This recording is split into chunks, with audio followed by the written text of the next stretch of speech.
YCP Pawan Kalyan విమర్శించడం దాదాపుగా మానేసింది. అడపా తప్ప ఏదో క్షేత్రస్థాయిలో కొంతమంది నాయకులు తప్ప వైసీపీ అధిష్టానం నుంచి కానీ వైసీపీ అఫీషియల్ స్పోక్స్ పర్సన్స్ నుంచి కానీ పవన్ కళ్యాణ్ విమర్శించడం దాదాపుగా తగ్గించేశారు. కానీ పవన్ కళ్యాణ్ వైసీపీని టార్గెట్ చేస్తున్నారు.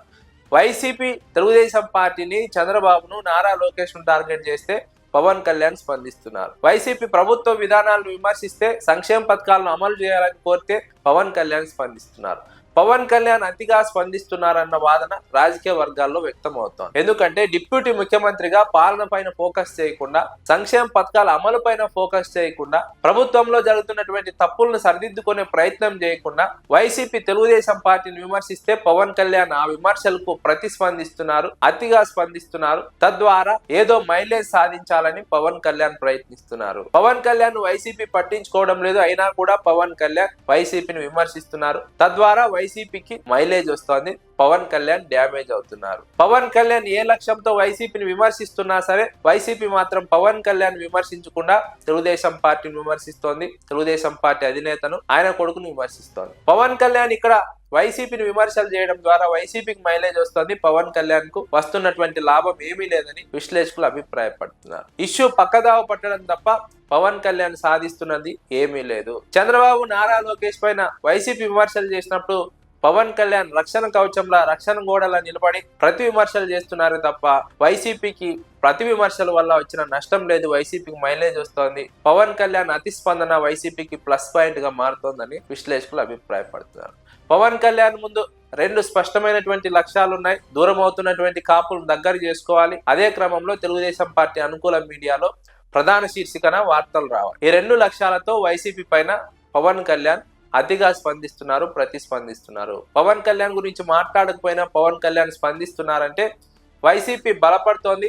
అదే క్రమంలో జనసేనకు వైసీపీ బలపడుతున్న నేపథ్యం ఇబ్బందిగా మారుతోంది. కాపులు పవన్ కళ్యాణ్ దూరం అవుతున్నారు. ఆ దూరం అయ్యే క్రమంలో పవన్ కళ్యాణ్ బలహీనం అవుతారు.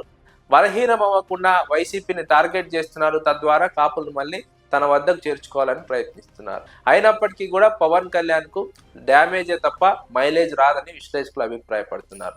వైసీపీకే ఇక్కడ స్పష్టంగా మైలేజ్ కనిపిస్తోంది. ప్రభుత్వం ఏం చేస్తోంది, ఎలాంటి అభివృద్ధి చేస్తోంది, ఎలాంటి సంక్షేమ పథకాలు అమలు చేస్తోంది, ప్రజల సమస్యలను ఏ విధంగా పరిష్కరిస్తోంది అన్న అంశాలపైన ప్రజల్లోకి తీసుకువెళ్లకుండా డిప్యూటీ ముఖ్యమంత్రిగా ఉన్నప్పటికీ జనసేన అధినేతగానే ఆయన స్పందించడానికి ఎక్కువ ఆసక్తి చూపుతున్నారు. డిప్యూటీ ముఖ్యమంత్రిగా పాలనా పరంగా విషయాల్లో జోక్యం చేసుకోకుండా, జరుగుతున్నటువంటి తప్పులను సరిదిద్దుకోకుండా ఇంకా రాజకీయ వ్యాఖ్యానాలు, రాజకీయ ప్రసంగాలు చేస్తూ ఉన్నారు.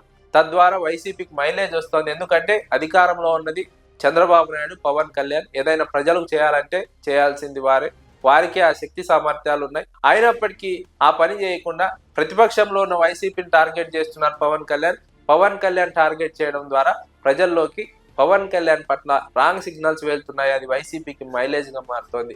ఈ విషయాన్ని పవన్ కళ్యాణ్ పట్టించుకోకుండా కేవలం తెలుగుదేశం పార్టీ అధినేత చంద్రబాబు నాయుడు రక్షించే క్రమంలో భాగంగా, తన నుంచి కాపులు దూరంగా కాకుండా చూసుకునే ప్రయత్నంలో భాగంగా తెలుగుదేశం పార్టీ అనుకూల మీడియాను మెప్పించేందుకు పవన్ కళ్యాణ్ వైసీపీ పైన అతిగా స్పందిస్తున్నారు, విమర్శలు చేస్తున్నారన్న వాదన రాజకీయ వర్గాల్లో వ్యక్తమవుతోంది. వైసీపీ వ్యాఖ్యలపైన పవన్ కళ్యాణ్ అతి స్పందించడం వల్ల పవన్ కళ్యాణ్ వైసీపీ ట్రాప్ లో పడ్డారన్న వాదన కూడా వినిపిస్తోంది.